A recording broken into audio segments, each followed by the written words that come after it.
right, Rock Titan fans. Here we are right now. We are here with Bill Beadle from Sacrilege over in the UK. And obviously you guys have been watching a little bit of their official music video, Hey You. And I've just been over here salivating. Bill actually got to be on the set when that thing was shooting. Bill Beadle, front man of Sacrilege. How you doing, man? I'm doing good, Scott. How you doing? I'm doing well, thanks. And I want to give a shout out to Pure Steel. Wouldn't be fair if I didn't, because without them we wouldn't be talking right now. So, Pure Steel, thank you very much for hooking us up. And Bill, welcome to the Rock Titan television program, man. Lovely, thanks for that, Scott. Yeah, man. So you've been in this game a while.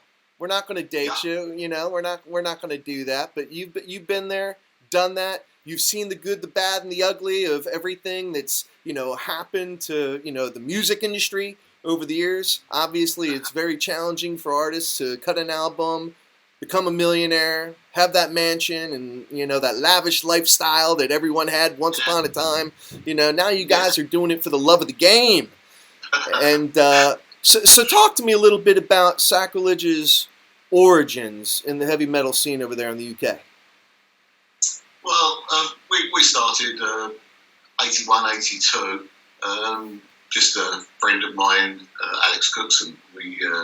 When we started, we just got to.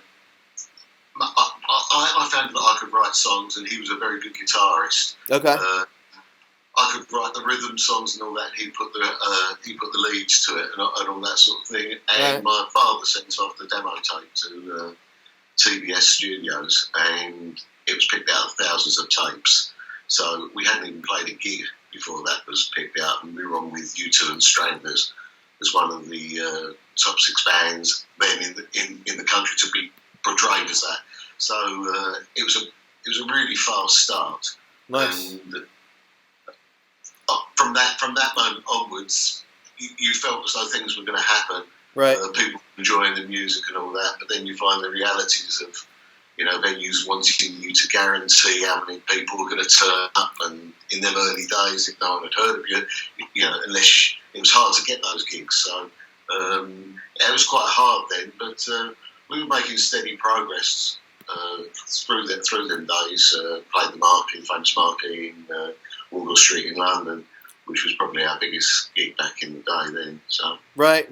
Well, I know that you kept some interesting company back then. I was doing a little bit of research, and I couldn't help but notice you actually were on a show one time with U2, like back in the early days.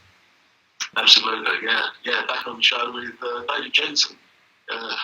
David Jensen's show with U2 and the Stranglers, and yeah, that was something, to get on a show with them back then. So, yeah, really good. Man, well, I got to ask you, just for you personally, when you were performing back then, and you see this band U2, go on, and I don't want to focus on them. They don't get the glory here. This is about Sacrilege, But did you have any thought in your mind that, wow, man, I think these guys might, be an international sensation? Was that ever anything that even entered your mind? Did you think you were playing with these guys that were going to be what they've become? Well, they were doing quite well at the time. I didn't think they come to this, to what they are now. Right. They did the year's day, I remember, when we were there. And, I didn't honestly think that they're so big now that you can't possibly imagine that, they would get that to that size. But good for them, Yeah, right. Now, all that being said, obviously, they're a very different style of music. They're certainly not heavy metal.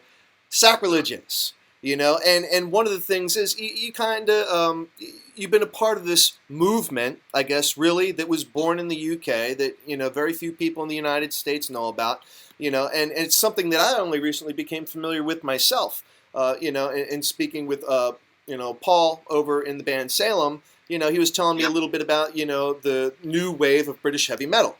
Is that something that you were kind of, I don't know, was that something that you really identified with, even though Sacrilege kind of got put into that category? Is that a movement that you identify with? It's one of them. We didn't actually call ourselves part of that movement at the time. All right. Sort of categorise you into that sort of thing. Okay. My favourite bands are Black Sabbath, Judas Priest. Yeah. Sabbath really being my favourite out band. So nice. Obviously you get the influences from them. Okay. And I felt that we were more Sabbathy, but we had sort of choruses that more chorusy than Sabbath probably do, but and then sort of leaning towards Judas Priest, trying to get our own identity without copying too much. Right. Don't want to copy at all, but I mean, you are influenced, and you think, oh, that sounds a bit too close to such and such and stuff. Sure. But but I didn't actually think of it then, and then it just got bigger and bigger. So we were going to be putting a compilation album with Saxon, Def Leppard, Iron Maiden at the time, but that got dropped when it was only a small independent label. Okay.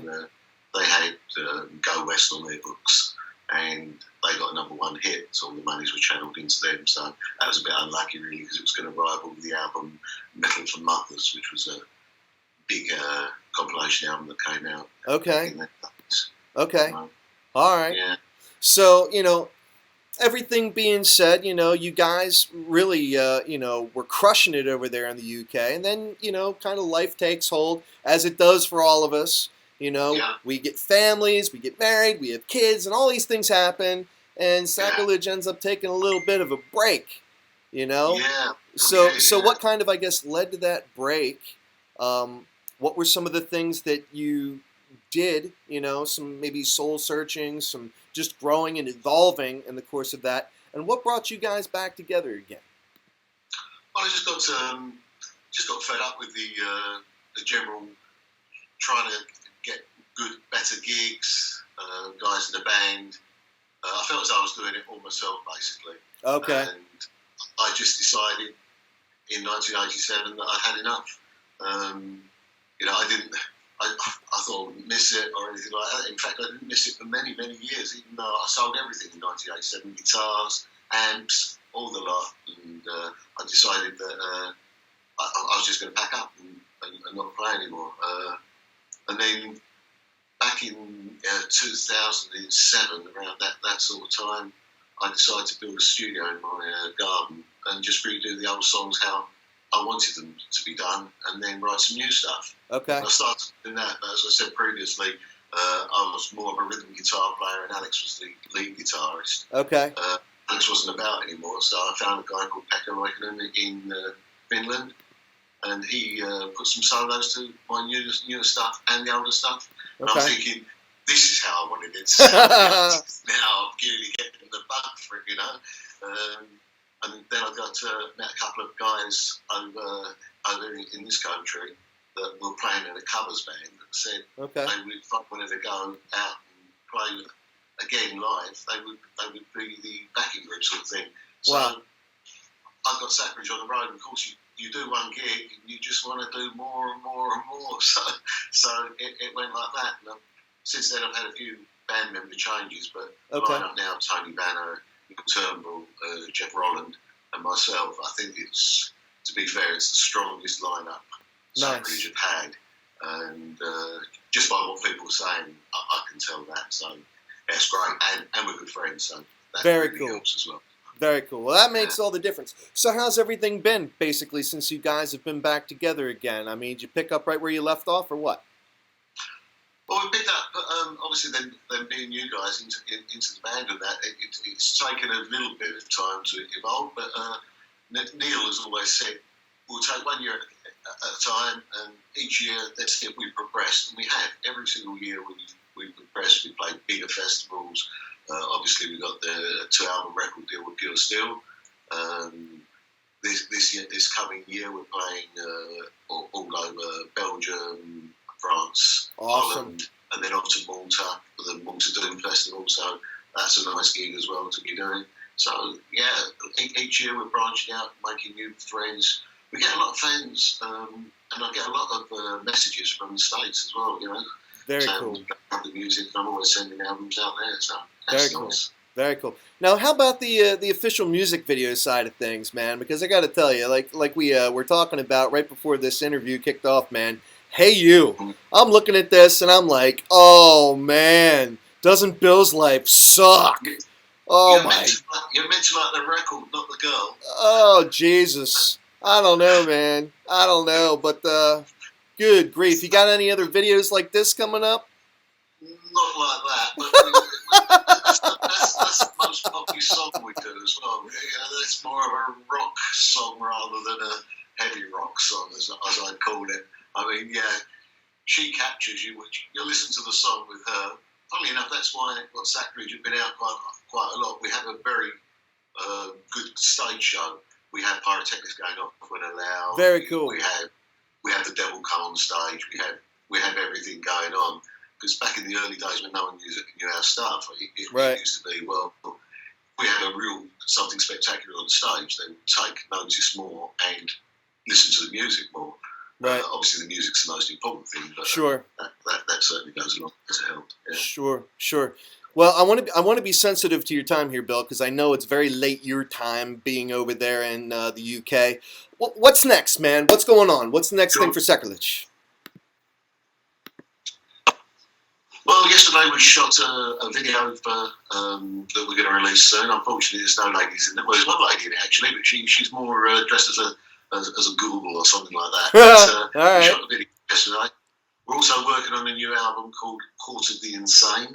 Very cool. So we're looking forward to getting that out later in the year. We might put together a live album and see how well that goes. Sweet. There's lots going on.